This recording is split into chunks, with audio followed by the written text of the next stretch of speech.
하는 거고요. 그래서 이단을 상대하는 교회의 해법을 또 이제 4절에 얘기하고 있는데 4절에 보면 이로써 그 보배롭고 지극히 큰 약속을 우리에게 주사 이 약속으로 말하면 너희가 정욕 때문에 썩을 일거에 피하여 신의 성품의 신성한 성품, 인적 성품에 참여하는 자가 되게 하려 합니다. 그러니까 우리가 하나님을 전 인격적으로 노인 것으로 아니면 도상에서 참여자로 그렇게 알므로써 그분의 어떤 신성한 성품에 이렇게 참여하게 될 수 있다. 그렇게 되면은 예? 또 다른 말로 하면 이런 어떤 신적 성품, 곧 얘기할 여덟, 18개의 어떤 이 신령한 리더 이런 것을 우리가 장착하게 되면은 예, 그렇게 되면 이 거짓 교사들의 가르침과 부패한 삶으로부터 우리 자신을 굳건하게 이제 지킬 수 있다 그런 얘기예요. 자, 그러면 이제 우리가 익숙한 팔중덕, 예, 믿음의 덕을 예, 1장에 나오죠. 덕의 지식을 제가 성경 구절을 하나 더 이렇게 또 해놓으면 더 쉬운데 여러분 성경 찾아가면서 보시면 되는 거고요. 그거는 덕의 지식을 지식의 절제를 절제의 인내를 인내의 경건을 경건의 형제 우애를 형제 우애의 사랑을 공급하라 이렇게 돼 있죠. 예, 그 부분 간단하게 한번 해석해 보면요. 팔중덕인데요. 우리 신앙인이 이거를 이제 잘 갖춰야 돼요. 이게 이제 하나님을 알아가는 어떤 그 단계라고 볼 수 있는데요. 예수님을 믿습니다. 우리가 신앙생활 하면 이게 첫 단계죠. 네. 믿음이라고 하는 것이 헬라어로 이제 피스티스인데요. 이게 토대이고 기초입니다.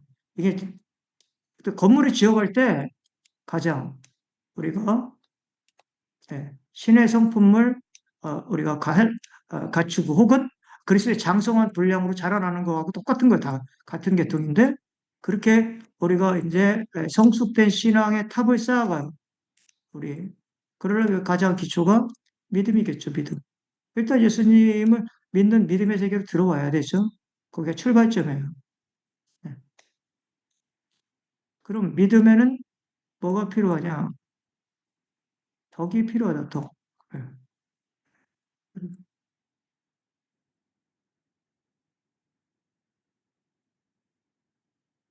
그래서 이 덕이 꼴이라는 거 아닌 아레테라는 말인데요. 예, 바로 뭐냐, 이게, 드러내는 거예요. 예, 하나님의, 제가 잘못 썼네. 여기에 들어가야 되는데. 하나님을, 그러니까, 하나님의 영광과 우리 어떤 선한 모습, 이런 것들을 드러내야 돼. 이게 드러나야 된다는 거죠. 이게 덕이라는 거예요. 이런 게. 우리의 모습 속에서 믿음이 있으면 이런 게 딱 드러나야 돼. 두 번째 단계로. 그러려면은 뭐냐? 지식이 필요하다 이거예요. 제대로 알아야 된다. 맞죠? 설명을 이제 논리적으로 하자면 그렇다는 거예요. 자, 그 다음에 이제 절제가 또 공급이 돼야 된다. 절제라고 하는 것이 또 우리가 갖춰야 된다. 앵크라테이안이라고 하는데, 예. 지식만 있으면 안 된다. 예. 지식을 막 자랑하기도 하고 있잖아요. 특히 이제 고린도 그 교회가 그런 문제가 있잖아요. 예. 나는 지식이 있다. 막 그래갖고 우상의 제물을 우상은 사실 아무것도 아니야. 나는 그런 지식을 갖고 있어. 그래갖고 우상의 제물을 먹다 보니까 지식이 없는 이런 형제들이 시험을 받고 예, 다시 우상 숭배로 넘어가는 지난번에 살펴봤는데요. 그래서 형제를 실족하게 그러니까 좀 자제를 해야 된다. 절제를 해야 돼. 예. 자, 그 다음에 이제 베드로가 주문하는 건 인내라고 하는 것을 또 주문합니다. 히포모네. 예. 우리 성숙한 크리스천들에게서는 인내가 굉장히 중요한 덕목 중에 하나입니다. 히브리서 같은 경우도 믿음과 동시에 인내를 많이 강조하는데요. 그래서 절제라고 하는 것은 우리의 쾌락, 어떤 뭐 이런 것들, 먹는 거 뭐 이런 것들을 좀 참는 거라고 하면, 인내라고 하는 것은 우리의 고난, 예, 괴로움, 이런 것을 견뎌내는 것이라고 또 볼 수가 있겠습니다. 그래서 예수님이 참 인내의 화신이죠. 구약에 보면 요셉과 같은 사람이 굉장히 인내를 많이 합니다. 억울한 누명을 쓰고 감옥에 들어가고 자기 잘못한 거 하나도 없는데 거기서 어, 아주 질고를 겪으면서 그 술 맡은 관원장, 떡 맡은 관원장 해갖고 그 사람들의 꿈을 해몽해줘 갖고 결국 한 사람 어, 나가서 나가면은 좀 내 잘못한 거 없으니까 내 억울함을 좀 풀어주세요. 그랬더니 또 후딱 잊어먹었잖아요. 그러면서 2년을 더 참거든요. 그래서 그때 만일 탈출했으면은 예? 어떻게 보면 바로를 못 만나거든요. 그때 인내했기 때문에 하나님께서 나중에 이제 아, 바로가 꿈을 꾸고 그 사람이 옥중에 있는 요셉을 기억해 갖고 바로 직행으로 바로를 만나는. 그러니까 인내한다는 게 굉장히 좀 그 순간은 어렵지만 예, 그게 어떻게 보면 더 빨리 가는 길일 수 있다. 인내가 좀 필요하고요. 예, 인내에 또 경건을 보충하라고 그랬습니다. 요세베이아라고 하는 말인데요. 경건은 뭐냐? 하나님에 대한 올바른 태도입니다. 다른 말로 하면 하나님 사랑이에요. 우리가 하나님을 올바르게 하나님을 사랑하는 것을 말한다. 자, 그러면 거기에도 또 덧붙여야 될 게 뭐냐? 형제우애, 필라델피아라고 하는 말인데요. 예. 그래서 요거는 뭐냐? 예. 요세베이아가 하나님을 사랑하는 것이라고 하면 그 하나님에 대한 바른 태도라고 하면 요거는 사람에 대한 바른 태도가 되겠다. 사람에 대한. 자, 그 다음에 마지막 덕목. 요게 이제 믿음이 출발점이라고 하면 최종적으로 완성하는 탑을 건축을 완성하는 게 사랑이다. 아가페다. 아가페는 필라델피아하고 조금 대조됩니다. 그러니까 필라델피아가 뭐냐? 사람인데 어떤 사람이냐? 자기하고 거의 친한 사람, 예? 그런 사람들에 대한 온정을 말해요. 가족, 친구, 친척, 그렇게 나하고 가까운 사람들, 나한테 좀 우호적인 사람, 동등한 사람, 이런 사람들에 대해서 우리가 사랑하는 거예요. 다 사랑하죠. 뭐 가족도 사랑하고, 우리 친척도 사랑하고, 친구도 그리고 사랑하죠, 사실. 예. 근데 아가페라고 하는 것은 뭐냐? 그렇지 않다. 이것은 동등하지 않고 뭔가 이질적인 주인과 종의 관계, 혹은 남자와 여자 관계, 유대인과 이방, 이런 관계에 있지만, 예, 선한 사마리아인의 비유처럼 나하고 좀 다른 사람이라도 같은 하나님의 형상으로 창조된 사람이라고 하는 공통 분모, 그리고 어, 나의 도움을 필요로 하는 어떤 사람이기 때문에 나하고 비록 다를지라도 그런 거 살 없이 인류애를 가지고 전심으로 그를 품어주는 그런 사랑을 아가페라고 한다. 그러니까 무조건적인 사랑이에요. 조건이 없어. 나의 가족이니까, 나를 낳아줬으니까, 나하고 친하니까 그런 거 아니고 그런 거 없어.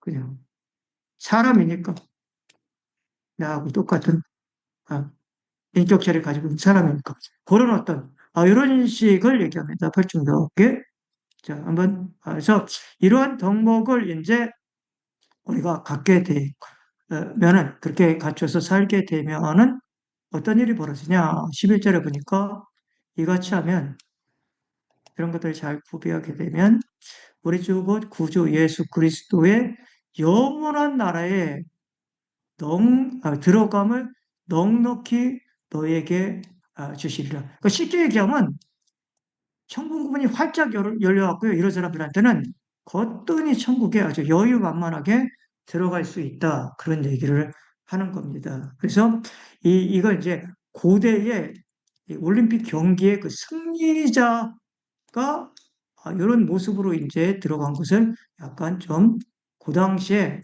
관습하고 연동돼서 베드로가 하는 얘기인데요. 그러니까 고대 이제 올림픽 경기의 승리자가 고향으로 이렇게 돌아올 때, 예, 금메달 따고 딱 들어온다. 그럼 일반 성문이 아니라 특별히 단정된 그런 분으로 아주 들어오는데 들어올 때 환영하는 의미에서 사람들이 막 나왔고 우리와 같이 박수를 받으면서 이렇게 저 들어온다는 거예요. 우리도 옛날에 그랬잖아요. 뭐 어디 국위선양을 하게 되면 막 개선 장군처럼 막 들어와 오는 그런 곳이 많이 있습니다. 그래서 우리가 귀하게 천국에 들어가려면은 이렇게 예? 대대적인 환영을 받고 들어가야 되지 않느냐? 지금 예. 그러려면 어떻게 되느냐?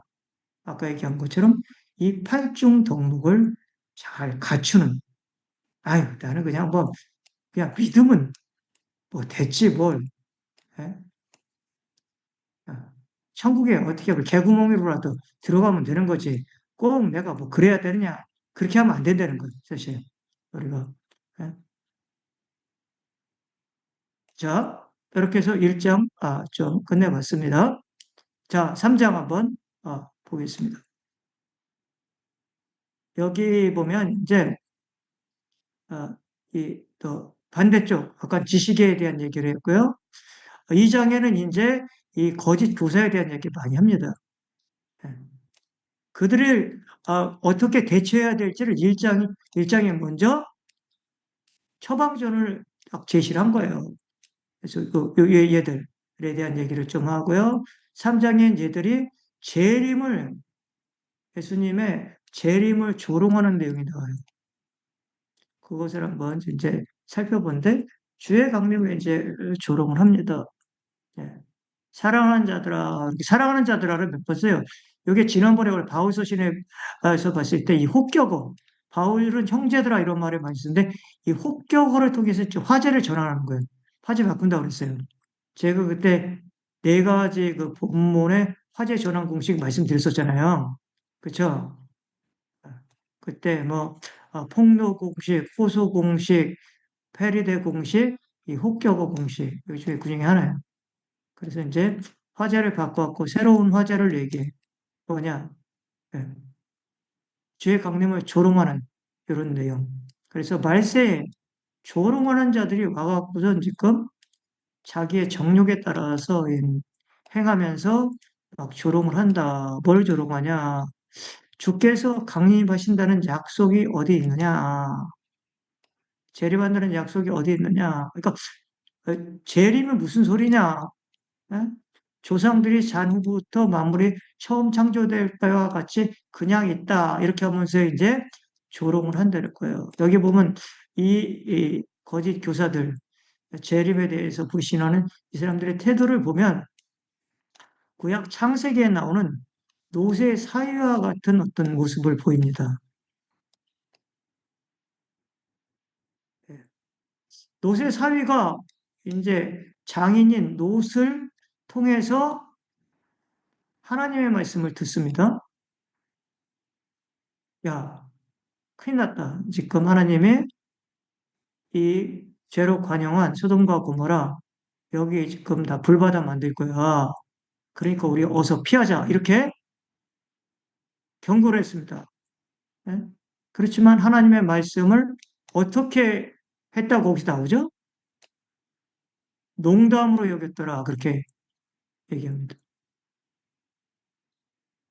이건 좀 의역인데요. 사실은 웃었다. 그렇게 원문에 보면 나와. 웃었다. 웃음에는 두 가지 쓰는데 비웃었다는 얘기거든요. 그러니까 그거를 농담으로 이렇게 얘기했는데 뭐 해석 잘했다고 봅니다. 저는. 예, 예. 그러니까 하나님의 말씀을 진담으로 받아들여야 되는데 농담으로 받아들여갖고 결국은 어떻게 했습니까? 예, 애들 심판받았잖아요. 예, 거기에 하나님 말씀에 이렇게 이 무감각했는데요.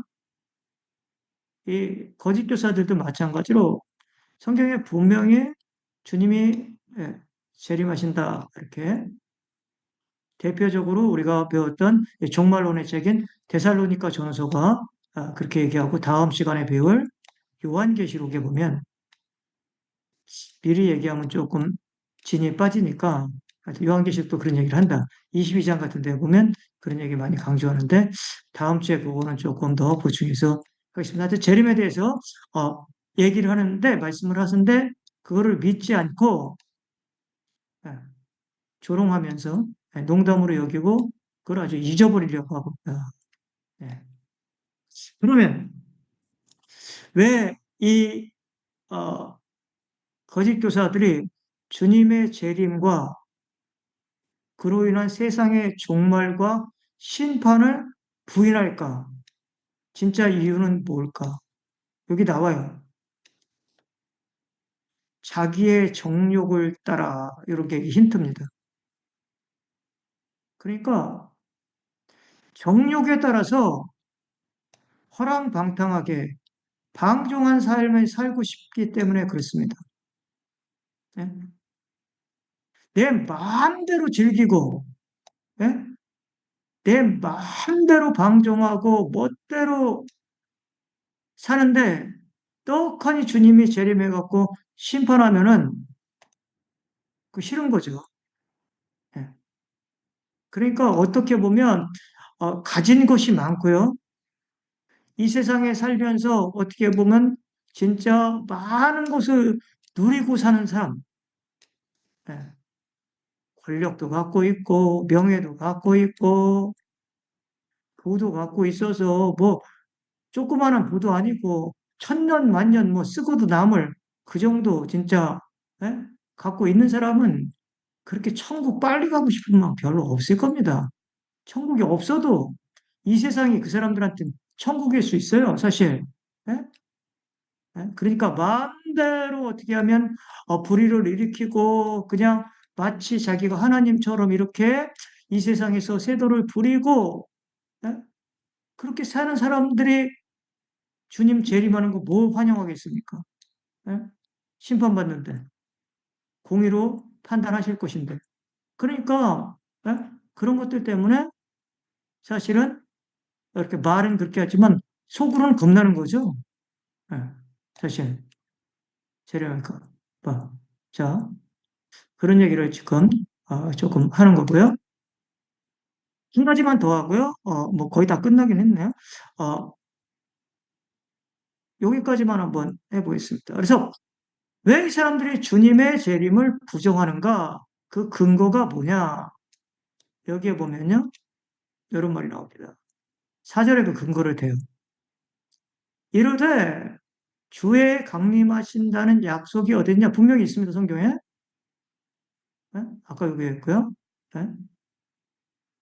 그러면서 근거를 대는데 조상들이 잔후부터 만물이 처음 창조될 때와 같이 그냥 있다. 이게 뭐냐? 제가 여기다 자연현상의 항상성이라고 제가 써놨습니다. 그 무슨 말이냐면은 오늘 이제 저도 이제 이 강의 끝나면 이제 11시니까 좀 자야 되는데 잡니다. 잠을 잡니다. 그럼 별일 없으면요. 자고 나면 내일 또 오늘과 같이 또 해가 뜰 겁니다. 뭐 비가 오든 하든 해가 똑같아요. 그 다음날도 똑같아. 그러니까 세상이 창조된 이후로부터 계속 뭐 하루하루 똑같은데 예? 뭐 세상에 와갖고 종말이 오느냐 이런 얘기예요. 예.